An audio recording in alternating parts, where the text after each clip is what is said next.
Welcome to the Kenya International Sports Film Festival 2019, and today's discussion is on women's development in Kenyan sports, both administration and participation. The ladies here with me today are women who I would call women of substance, women who are making change in Kenya, and women who I would just say are making their mark for the future of our children. So I'll start with the lady right next to me to introduce herself, and then we'll take it up from there. Go ahead. Good morning, everybody. My name is Cynthia Mumbo.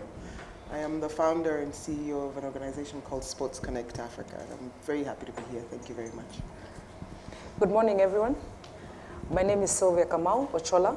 I'm the current CEO of Kenya Rugby Union, and I'm very grateful to be here and excited. Good morning, everyone. My name is Kerubo Momanyi. I run a small sports outfit called Absolute Sports Solutions. I'm also the chairperson of Vixens Ladies Football Club, and the patron of Gusii Starlets Football Club. Yes. Karibuni. I mean, these ladies are very, very nice. I can tell you more about them, but I can say excuse me about that. The Miss Sylvia.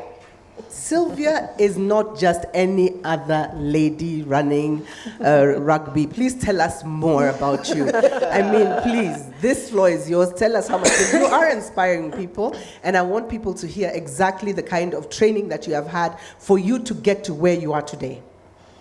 Good morning again. I'm the current CEO of Kenya Rugby Union, but my journey with sports starts way back, and that's from high school, where I fell in love with the sport basketball. So through campus and growing up and in club, I played basketball. And as usual, it gets to that point in time where women, we always have to take a turn and go to the family way. So when I became a family lady, I decided to just go into coaching because now active playing was difficult. So I am the first lady to achieve FIBA level 2 coaching in East Africa. At the time, I didn't even know I was the first lady until we went for my first international tournament to coach. And as they were giving me the award, they said it, and I was like, oh, wow, okay. But I've progressed through that. I was with Strathmore University for 10 years as a sports director. Mm-hmm. Then I joined Kenya Rugby Union, and through Strathmore is how I got my interest in rugby. Mm-hmm. And at Kenya Rugby Union, I first became a director for about a year. Directorship at the board is an elective position. Mm-hmm. Then now I moved on and I was appointed as a CEO, where I have been for a year and a half now. Wow, congratulations. That's fantastic. Okay, now all three of you have been in sports from when you were younger. And I'd like to ask you a simple question. Why is female participation in sports important? Why do you think it's important for women or ladies or young girls to get involved in sports? Maybe I could start. Yes. Sport is good for your body, right? Just beyond, us being women and girls, just as a human being, sports is really good for your body. But through my experience, sport has taught me discipline. Sport has taught me how to work with people, how to interact with people. Sport has taught me how to manage loss. Because you lose. I mean, in fact, you lose 90%. You lose 90% of the time, unless you but you lose a lot. And anyone will tell you that the journey that we've had to get to where we are has been a lot of failure. But because of what we do with sport, we learn that when you fall down, you get back up, you work. What did you do that didn't get you that time that you wanted? And you work at it and you get better. Mm-hmm. So sport for young women, I think it's important to get into sport, one, to stay healthy, but two, to discover yourself and to discover how to work with other people. Very important. Any comments, ladies? Well, in my part, I tell you one thing, I tell this to almost anyone who listen. Ironically, like Sylvia, I'm in football. I'm known as Mama Mpira, football woman, but I played hockey. I played field hockey. And I've never kicked a competitive football in my life. I've played social football, but yes, I know, you see. But I'll tell you what sports did to me and how it changed my life. Sport taught me that there are people who are different from me. Sport actually taught me that, you know what? Because you come from home and you don't know anywhere else. You know your society, you know your system, you know where you were brought up. And that's how I went to teams, that's how I went to meet other people. Then you interact with people. And their stories are so different. And their stories are they're so compassionate. And everyone is so unique from their background. And if there's one thing sport has taught me how to do, is how to treat everyone the same. Wow. It does not matter. Sport unifies you. Sport makes you the same people. And when you're on that pitch, it does not matter. I tell you, I have a team called Vixens. And one of my players is a daughter of a governor. And some of my players come from Kariobangi and Ngando and where and where. And I have girls who play for Hillcrest, who play for me in my team. And when they're on the pitch, when the coach is telling them, all of you have done 0, it is all of them. No one cares where you woke up. So sport unifies in a way that it's very hard for other things to do. And I love that about sports. Wow, wow, wow. Thank you very much for that. Now, I'm going to ask you a question which I know we always hear it, but it's talking about the challenges that we women face in gender equality in sports. I know we said, yes, let's not talk about that, it goes, but I think it's also something we need to engage in and then think of a way forward for solutions. We can discuss that but let's really address the issue because that is an international situation. So any of you who want to chip in? If I can start, like when I was telling my story, I explained the transition of why I transited from being an active player to being a coach. It's because I saw the opportunity and I needed to remain relevant in sports. And so I chose that. I think there are very many things that don't work out. They're not necessarily against women, but they don't necessarily, our ducks are not aligned in terms of playing sports and achieving, taking yourselves to the level men can. One of them is just the way of life. A young girl is expected, she grows up, she goes to school, she goes to campus, she starts a job, a professional, if she's not a professional athlete, and then she has to start a family. If she's a professional athlete, it even becomes a bit difficult because now when she needs to start her family, she has to make a choice. Is it sports or is it family, then come back? For men, it's different. They can start their family and still proceed without even realizing that they actually did start a family. But for a lady, we've seen so many athletes. What was her name? The sprinter? The Eldoret Express. What was her name? She won the world's 800 meters, came back, got a baby, started her family, and has not been able to come back into her form. Jelimo, yes. She hasn't been able to come back into her form. So I think that is a first basic thing, that disadvantage that girls have. The other one is the resources that are available to us.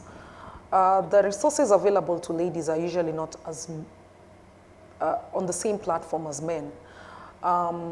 For example, what example can I use? These days we're seeing efforts from very many different organizations and corporates that are willing to give the girl child a chance and a level playing field on the sports arena. So for example, previously you've seen, like let's even take the Harambee Stars case. The starlets are struggling. They do not have funding, they couldn't even train to go out. But when it's the Harambee Stars team itself playing, they have all this money and they could go to AFCON without thinking. A player in Harambee Stars is not thinking, am I well prepared? No. But Harambee Starlets had to be taken to camp, removed from camp, given some little money, and then they play on Sunday. And yet they're the ones that deliver. They're the ones that deliver. Yes. We're actually currently playing in Sekafa where the Starlets have not considered a single goal. And I think in total we scored about 30-something goals. We're going into the final on Monday, and these girls have been so spectacular. When you look at their case, as Sylvia is saying, when it comes to preparation, it is so uneven. The level playing field is so uneven. It is so uneven. There is no level playing field. It's really unfortunate. I just wanted to talk about something that we shared a little earlier. This last maybe month or so. There's a project that we're working on, and we're connecting with governors, and we're connecting with, different sports stakeholders, because stakeholders are important. And I'm leading that conversation. And it's amazing that every office that I walked into, from the the county governments, every single one, I walk into a boardroom with 15 people or 16, sometimes even 20 people, and I'm the only woman. Every single time. And I'm not talking about 1 or 2 or 3. Every single time I walked in, I was the only woman. And at some point, you find them leaning towards speaking to somebody else, and not me, until they're told, no. It's our reality. So as Sylvia says, there's a very big challenge from a societal level. So before we talk about change, we need to think, what does the society think? What does the society say? How do we empower people to understand? We're in 2019. Last year, I was in, and it's not just a Kenyan issue, it's a global issue. I was the first woman awarded Leaders in Sports Business, top 30, under 40, global, in the UK, but I was the first African woman to receive that. Wow. You can imagine. Yeah. I've been the first African woman to do so many things in the sport arena. Sometimes I ask myself, like, there's no one before me. And where are the rest? And where are the rest? Yeah. And I can tell you, because I deal with a lot of guys from the Africa space, the women in Kenya are doing quite a bit. We're many. I can tell you that there's another maybe 10 of us somewhere. Yes. And we all know each other. We all know each other. So we pull each other, But we have to walk in and do almost 4 or 5 times more to be heard. Yeah, we have to work extra double hard. Not double. Double is not triple. enough. No. 10 times. 10 times more. Right. Yeah. To be heard. I'm glad that there's conversations now, and I'm glad that we've worked hard enough to a point where when people say we need a woman, they don't even think they call you. So that says that there's something that we're doing that is right, but then there's a really big gap. Sylvia talked about it. There's a big gap around, just having women in other spheres beyond sports that would also influence sports. So if you're in the Ministry of Sport in a county, I can tell you 90% of counties, more than 9, probably even 100. I mean, we need to see how many. Kisumu, yes, but 90% are men. Yeah. Wow. Yeah. And the women who have been put there do not have a sports background. They're there because of the culture conversation. Yeah. So they really have no idea what's happening on the ground. Right. Yes. I'm going to come really to you, especially with the company that you have on, with sports management and administration. Could you tell us more about that? Because I think that is something that every sportsman and woman in different disciplines in this country needs. Could you tell us more about that? Okay, I was a basketballer, like Sylvia. I started out as a sprinter, and then I moved into basketball, and I fell in love. And I was very good, she'll tell you. She was my coach, by the way. And we played with her in the same team. I was really good. In my head, I knew I will be discovered and I will play in the UK, in the US. I knew it. In my mind, I was going to play in the WNBA. And it didn't happen for me, so it bothered me. I used to look and say, sport looks like this in Europe. Sports looks like this in America. Sports looks like this. Why can't I earn my living? Because I didn't want to, I just wanted to be a sports person. I didn't want to go and work in an office somewhere. Even now, in my environment, I don't sit in an office for a whole day. I'll be fired. And it bothered me. It really bothered me. I said, why can't we have this at home? What is it that they're doing out there that is different? I was very lucky. After school, I worked in the corporate sector. for about 12 years, 13 years. And I learned, I promised myself Coca-Cola with the Olympics. Why is Coke there? What is that? What is that? And when I see sports happening in such a professional way, why is it that professional and why aren't we able to deliver this kind of stuff? And I figured, I learned that there's something called sports management. So I was very lucky. I joined the Kenya Basketball Federation Executive Committee. In fact, I was co-opted in a very interesting way because people just used to fight. There's always problems. So I said, but when I hear this is the solution. And so I was incorporated into the federation to help bring in, to help deliver those solutions. And while I was there, I said, I could do this for more people. And that's how Sports Connect Africa started. Very ambitious with the name because I'm really looking Africa, at Africa. Yeah. And why not? Why not? Yeah, why not? Just Why like not? we're doing Kenya International Sports Film Festival, it's the first sports film festival on the continent of Africa. Yeah, so why not? Yeah, so that's, my desire came from the fact that I couldn't get to the level where I thought I should. And it bothered me that Africa isn't represented or isn't representing itself. And there are young people out there, not everyone's going to be a Wanyama or a Mariga or whoever going to go out there. No. Sport is a big deal elsewhere. Why aren't we creating products, sports products that, local people can appreciate? I'll tell you, we are having an event in Meru now with one of my the companies that I'm working with.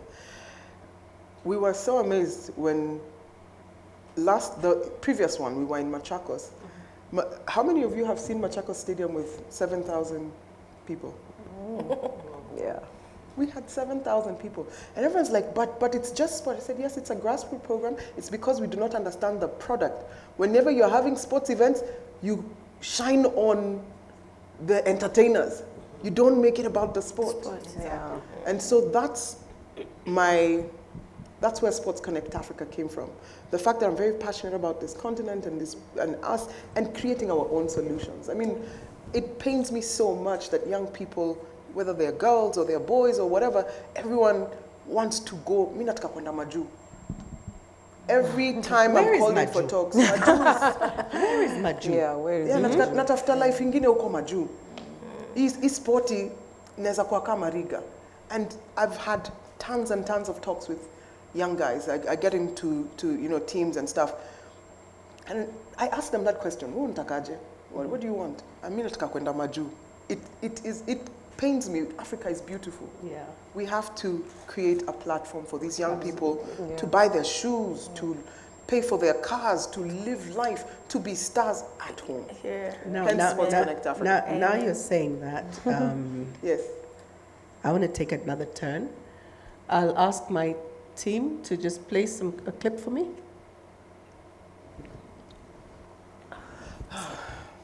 Yeah. Mashabiki wangu wako hapo wenye ambapo wananisupport na kuna wenye ambapo wanisupport wanaanza kuongea vibaya kwa Facebook. Ni kama kuna kitu yote ya maana ambapo nafanya. Yeye mtu yote mwenye ambapo ameingia pale kwa ring, sijaona kitu yote ya maana ameleta Kenya. Mimi at least naweza sema nimeleta WBC Kenya for 4 years, 4 good years. Lakini hawaoni hiyo. Vitu zenye wanaona, kwa nini si kushinda Mexico? Hawakujua shida gani ambapo napitia. Hiyo si upendo. Hiyo ni chuki. Na nahitaji support. Sport pesa haiko. Saizi niko peke yangu mbele na nyuma. Ni nani mwingine anafaa kunipatia support? Government sipewi support. Hakuna chochote napewa. Hakuna ku appreciate yote ambapo nimeappreciate tangu. There's also another clip, the second clip please. Want to see that happening here. I know people are watching and I'm praying that someone comes in and help her. What we don't want is her not to defend this title. What happens if you don't defend this title? I'm back to square one. Maybe I'm back to square one. What does that mean for you? I know that's the sad part that you're not even comfortable talking about, but if someone does not come out there and say that, Waguthi, I know the time is 1 month and you need to fight and you've not had that opportunity, what next for Judy? I'm not. And I can even see your eyes, you don't even want to think about that. Yeah. I'm not. Just take it easy. I know a lot of people are watching, and these are the kind of people that we need to support because they do duty for the country, and while at it, they have a lot of embarrassment. They're not happy representing the country. It is not what we're supposed to be saying because we have money. We talk about corruption in this country and the amount of billions that they have been stolen, but this is a world champion. Not a happy world champion, a world champion that is saying, I'm frustrated, the government is not doing enough to make sure that we get what we deserve. And what we deserve is some little amount of money for them to be able to defend this title. For Waguthi, she's not happy. In black and white, you can see she's not happy. But I'll just ask you to take it easy because we don't know who's watching this and who will be able to support you after this show. We don't know the amount of numbers that, we really don't know what happens, but we talked about the positive part and what we are expecting, and this is a sad reality. This is what is happening. It can happen, Waguthi. Yeah, it's an eventuality, actually, yeah. So I just go back to square one, I guess. We'll start looking for fights. We'll just be fighting a local fight, but I don't want to make much about it. Okay, I think we've seen enough of that. I'll just leave it there. Control team. Wow. I want to say thank you to KTN Scoreline Moses and his team for giving us those clips. What do you have to say? What do you think about that? Why are we in that situation? Can I go that first? Our champions are in tears. Can I go first? Yes. There's one more clip you missed. The Lionesses captain, the Kenya Sevens women team is the first team. And the basketball women's team in Cameroon, actually. Yeah. It's the first team to qualify for Tokyo 2020 in the country. That's the Lionesses. They were in Tunisia in October. When they came back, the captain spoke on one of media. And she was almost in tears. I guess she's a rugby player, so she has to be strong and toughen up. But it's sad. It's sad that we cannot have girls have resources to just play a sport. Zarika has asked, what is it that, and that's the culture that we have right now. All of us sit back. When we come to the airport and we're happy we've won, everybody comes to meet us on social media, everybody identifies with you. But what we forget is that sports is about preparation. Sports is not about the final match. Sports is about preparation. How we will play in Tokyo next year in August is dependent on what we do between now and July. Actually, July is late, now in June. But as usual, what do? The government is in charge of that. They're waiting until May is when probably we'll get 20-day residential camp, then probably. Sports is about preparation. Sports is about resources. Gone are the days that we used to, like when I was playing basketball, I literally used to hide from my mother because nimichezo, you know, I'm looked at like naenda kucheza, you know those ones of, you're playing out there too much. Get back here and read a book or something. Gone are those days. Sports is a profession. And for you to grow, it needs resources. Yes. And the girls need these resources. Zarika has asked a question. Why is everyone now commenting on her performance? Where were we, all of us, a month ago? Did we even know she was going, or we knew the day she was going? Absolutely. Yeah, so it is about of hate. Preparation. Yes. You know, I think one of the saddest things is our sports people are not greedy people. Honestly, no one is standing up and demanding, pay us millions. Let our salary be equal to politicians or to cabinet secretaries or what. No, everyone is just saying, just assist us with facilitation. Bare minimum. Just assist us with facilitation. We will do the rest. Let us train uninterrupted. Let our coaches come uninterrupted. Let us have learning coaches. Let us have some technology transfer from our side. Let our people, let our leaders go for conferences and learn things and bring them back home and try to adopt them into our systems. I made a lot of noise and it got a lot of traction and it picked. And the day when you're playing a huge match, everyone comes up. All the politicians from the village, from where, all of them are there. And now when they win, they come and everyone is giving a player a small token, shillings. 5,000 bob, and they disappear. But you see those players, for them to play on Sunday, they trained on Monday, they trained on Tuesday, they trained on Wednesday, they trained every day leading up to Sunday. They went to that training, they ate for them to train, they sleep somewhere, they eat. Let me tell you, there is no game without the preparation. Yeah. There's no game without the lead up. The sport is not just on the day of the game. And I think that's why I can get Zarika's frustration so much. Yes. This woman has struggled alone. Yes. Alone. And now she's lashing out and we're not understanding why. I'm going to throw some spanner in the works. I think we expect too much of government. Okay. But no, hold on. They need to do their job. Yes, that's what I'm saying. I'm in agreement. The banking sector, how does it work? How much does government do? Policy, right? The agriculture sector, policy. So government must do its job. Policy, yes. But we need to think outside the box, guys. Definitely. We need to think outside the box. If you want sports to be a business, make it a business. Make it a business. Zarika, if you ask me from a sports management perspective, she is not fighting for the country.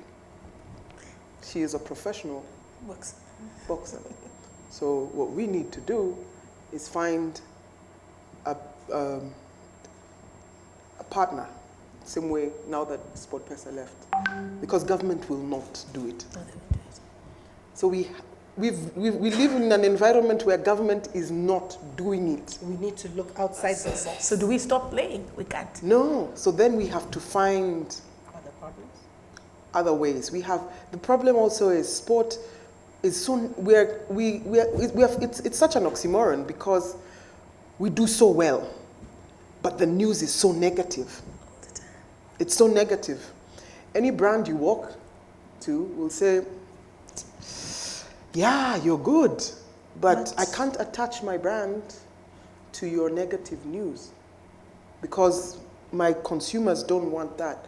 But then the other conversation is they're part of this whole system. So how do we bring them into a room and say, you have to be part of the solution because this is what you will gain at the end of the day. This is, you will be seen as part of the solution rather than. So our conversation, every other time we walk into panels like this, is government, this, that, this. That's why I started Sports Connect Africa. I said I'm tired of hearing the problems. Yeah. What can we do in our small little spaces? What can we do? Sylvia's case is very different. Her national team is the business of the government, so we're going to hit at government. In fact, I was waiting for you to finish and I ask you, so what happens to the business That's of what the government? To the That's what I'm saying. You see, cooperative banks come and take their best talent. It's the truth. We must hit That's them. the national But you government. also must find a sustainable way of managing your business.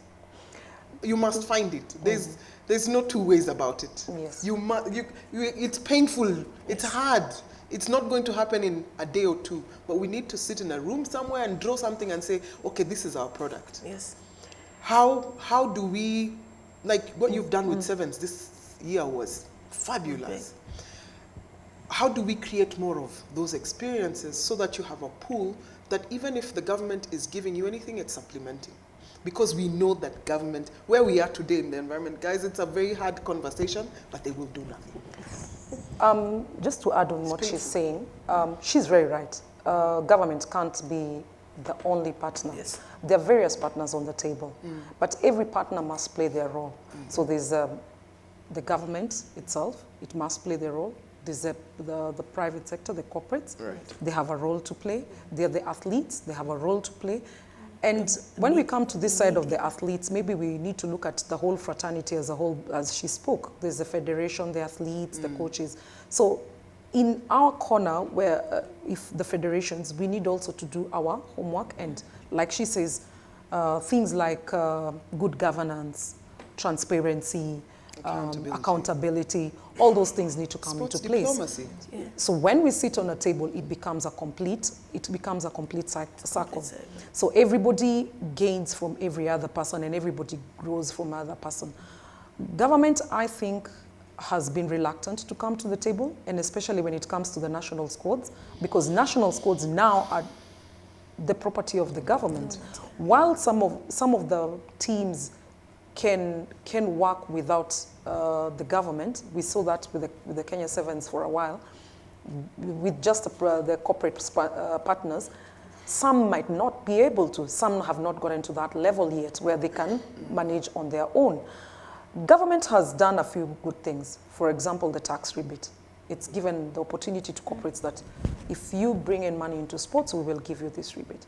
So it needs to come onto the table, not necessarily just bring in the money, but give the support that the sports needs to corporates, to enable the corporates to come, and so that this partnership is complete.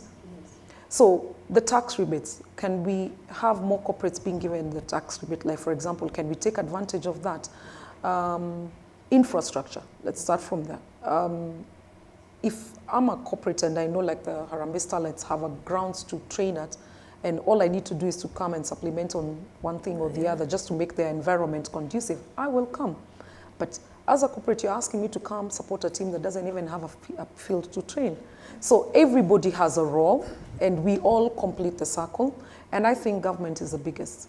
And in terms of, because when you look at it, corporates are businesses. They're out there to make money. They're not, and it's about time we stop looking at sports as CSR. It's not. You know, so if we keep looking at the CSR budget, it won't work. Yeah. But forget even government being the biggest stakeholder. Government is actually the only stakeholder who is obliged by law to take care of the sports entities. Anyone else is doing it as a side to their business. There is no, if your core business is selling alcohol, you cannot go explain to your shareholders that, you know what, my core business is selling alcohol, but now I've built a stadium. As in, you do your core business first, but the government is obliged to take care of the sports entities. Facilities are up to them. Our facilities are in a crying state. National teams are up to them. Those two, it's not even a conversation. It's not even a debate. It's just something that is stated on paper. So all we need to do is have conversations as to why it's not happening. Maybe, as she said, sports diplomacy. How can we make it happen? Okay. I'm just going to say something quickly. I think I've stayed in corporate too long. I've been in corporate too long. And I've also traveled, you've all traveled out there. Why isn't a private investor putting up a stadium? Probably because we've never imagined that we could put up a stadium. Yes. Because we are waiting for government to put up a stadium. See, that's what I'm saying, that government, where we sit today, is not doing stuff. Yes. It is their business to do it, but they're not doing it. So how can we think outside the box? The box too. In fact, there shouldn't be a box. What can we do? What can we do? Should be a box. You've had it, there shouldn't be a box. So now, ladies, I'm going to ask the members in the room if they have any questions they'd like to ask. There's one up here. Please. We'll start with our brand ambassador, our legend Douglas Wakihuri. Thank you very much for your discussions. I think we're on the right spot. My end is looking at the education. And as I hear you talking, I'm just beginning to wonder that since sports does produce itself, probably there's no need of funding it from the other end. Because we do very well with very little. But on education end, what we have achieved or what our young athletes have achieved so far, how can it score in their education side? We see that when they come from the World Championships or whichever event they play, they get certificates. Can these certificates be counted or give them a token to allow them to go back to school and graduate on something? Because after the results, then what? we still haven't had a home for us to stay after we retire. And they will become like us. Again, we have all those sad stories. Somebody's sick, somebody has passed on with neglect, and after such a very beautiful glory that we shine on, it really becomes a very serious issue again back. So as we bring them up, we also must think how their future is, creating things like decrease. I don't think it's rocket science. Okay. We'll take one more question, please. One of you have noted that? Yeah. Okay.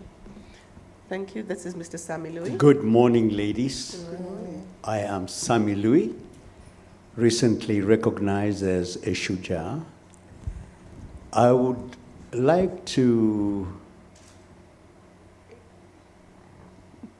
come in at the very end of Catherine's remarks. That is, what are we going to be able to do to get ourselves out of this box, as it were? Is it not time that you people took the bull by the horn? I mean, you have got problems, and all we are hearing is you're describing these problems, giving them color, and making them even more painful to us. Why don't you approach this thing head on? And you will not be causing any pandemonium at all. You will not be going to the investigative journalism, which eventually does get the government to wake up and act.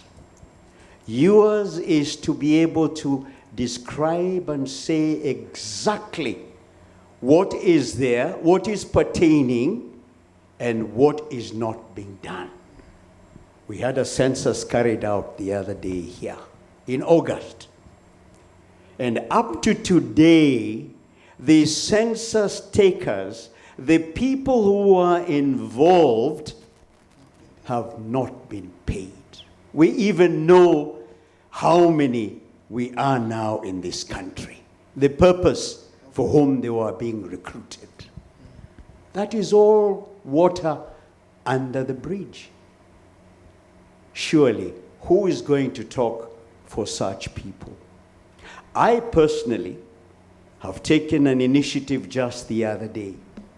I wrote to the ombudsman and I said it should be made obligatory for any public office to be able to provide the contact of the CEO therein, be it in the national or county government.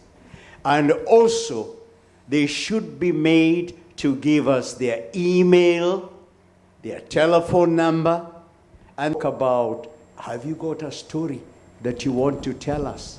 Why don't you tell your story there from different angles and get this? These people are too comfortable in their zones, all right? They will never want you anywhere near disturbing those zones.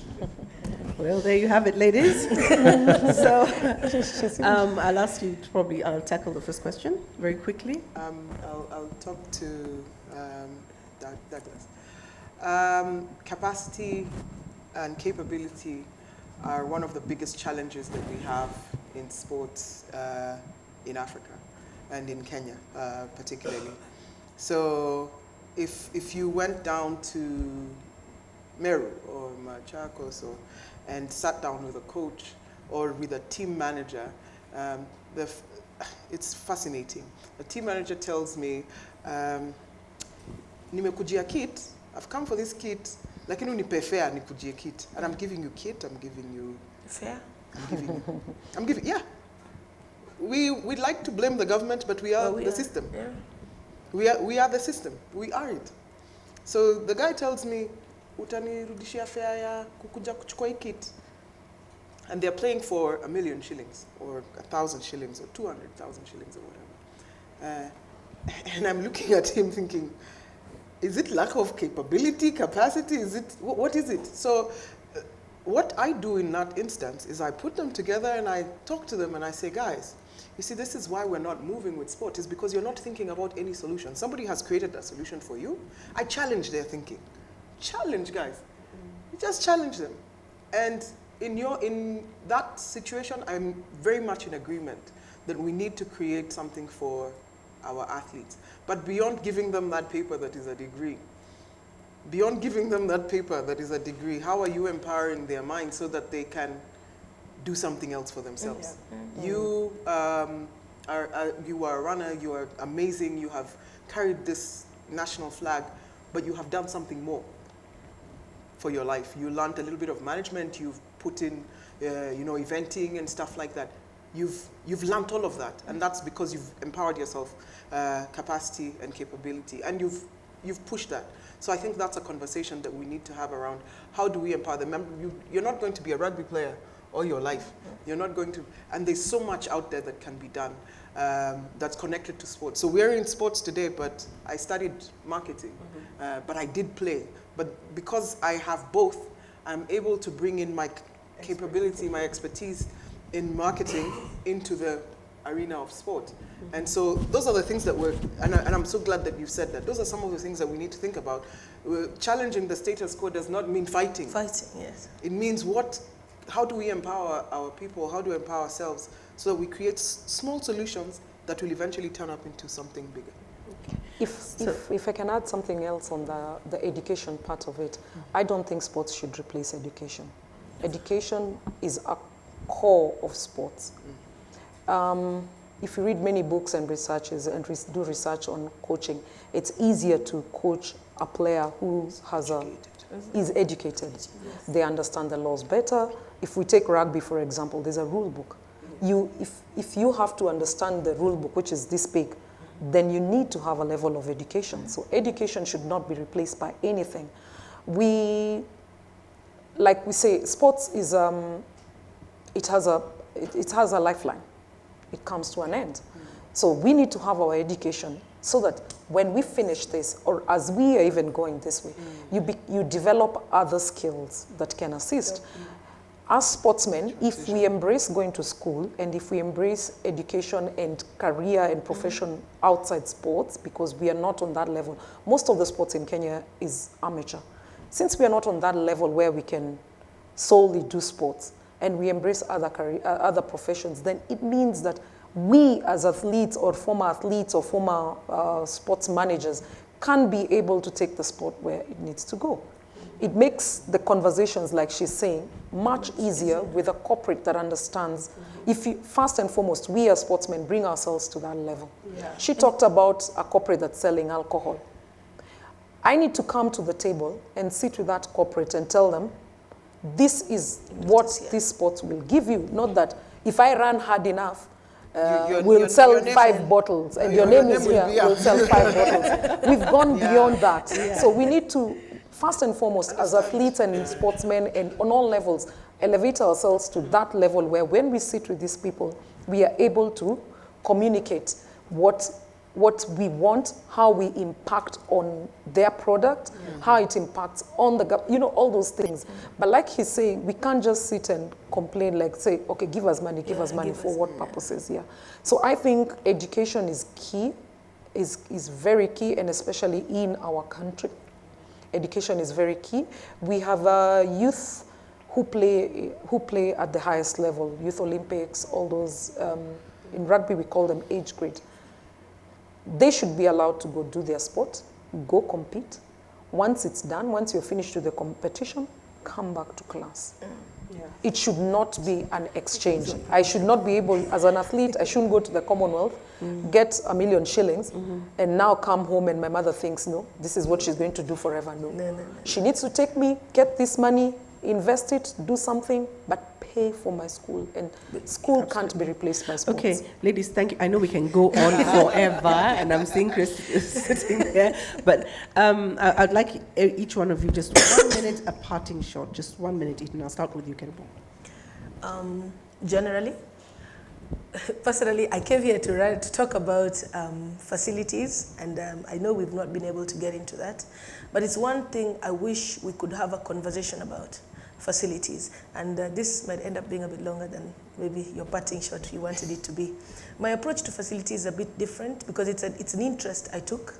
And it's something I've read about, it's something I've done online courses about, it's work I'm doing continuously for government, for county governments, for national government, for private entities. And I've realized one thing, our approach to sports facilities in this country is something that can leave us with quite a bit of an egg on our faces. And I remember I had the opportunity to advise one or two of the presidential candidates in the last election when they were coming up with their sports manifestos. And of course, they didn't take it seriously, so they barely give it a cursory glance. But I remember one of them, I told them something and it surprised them, because I told them, I can promise you that we are being promised 9 international standard size stadiums in this country. We don't need them. We can barely use the one we have. We need, and I'm saying this as someone in football, and I know footballers will want to get up in arms and shoot me. I'll tell you for free, I was in Kasarani just on Monday, and Kenya was playing Togo in an AFCON qualifier. Kasarani is about 60,000 capacity. We were maybe 10,000 max. We were about a sixth, maybe a fifth of the stadium was full. Now, we've seen this. We see Brazil had the same problem after they hosted the 2014 World Cup. South Africa had the same problem after the 2010 World Cup. They built mega facilities that are now rotting. They're letting them out for birthday parties. They're being played for by Division 1 teams with capacities of 5,000 a weekend. So you end up spending billions and billions in a multi-facility that you cannot use, when that money can be spent to upgrade 100 facilities across the country, small, neat facilities, to give them good playing surfaces, give them proper changing rooms, and give them proper hospitality tents and the toilets, because trust me, toilets are the biggest thing in the showers in any sports. We know that, we played when we used to change behind the trees. And if we have that, that has a bigger impact. If we have 100 stadia with 5,000 to 10,000 capacity ranging across the country, it will have a bigger impact than to have 9 60,000 capacity stadiums across the country. I tell you that for free. And every time I talk to a county government, every time I engage them, I tell them, don't build for us a Kasarani. Build for us a cozy 15,000 seater with a good playing surface and about 4 changing rooms. That's all we need, and a good media room. And you'll see the difference. The impact is immense. Gusii Stadium is full every single weekend. The teams that play there, you cannot believe, village teams in Kisii, because you've given them something that has an impact on them directly. So anyway, that's my parting shot, I think. Sorry. Thank you. That was very valuable. Congratulations. My parting shot, we've partly or largely talked about it. It's about creating ourselves as a brand. And yeah, as sportsmen and as sportswomen, we take it for granted that when we run hard enough, we win games out there in the international scene, that we take our brand for granted. Like she said, we should not rely on government fully, and we are not trying to do that. But we need to be able, as sportsmen in all categories and teams or whatever levels, we need to create ourselves as a brand, and we need to understand what brand do we have, and what is our brand identity. For example, again, just to be like Cynthia and throw the spanner in the works, Zarika is a world champion. But does she understand her brand? Does she understand who she's selling? Does she understand who she's targeting? Does she understand who would associate with you? So as sportsmen and women, we've been challenged by our Shuja that we need to come up with solutions. Part of the solutions is creating our brand and understanding our own brand. How many of us as athletes or as managers can sit down and talk to a corporate or whatever for 30 minutes about our brand and tell them what impact our brand would have? Are we able to do that? And then it goes back, just like I said, this whole thing is a partnership. Some of the corporates are not able to attach relevance to us, not because we're bad brands, but because they do not see what they need to buy into. And that is solely our responsibility from the sporting area. So having said that, we as women, I'd fail in saying that before we finish, that as the leaders in sports, and especially women, we need to mentor more women into this. Yes. mentorship just doesn't include as, you know, what talking, how do we dress and all, but we need to help athletes become good leaders, good administrators in sports. Once you're a good administrator, you will understand the value that you have as an athlete. I think our young athletes right now have no mentors or very few mentors to look up to. And they need to be mentored and nurtured from when they're young. When a child is 6 years, and these days we have so many academies around the place, and we send them to those academies, do they have mentors there? Do we have these athletes who have excelled and come into those academies and are teaching the girl child how to become a proper athlete and a professional athlete? We need to move from that area of being amateur and into professional. And I think that will happen when we understand our brand and what we have to offer. Thank you, Sylvia. So very short. I'll keep it short and sweet. Capacity, capability.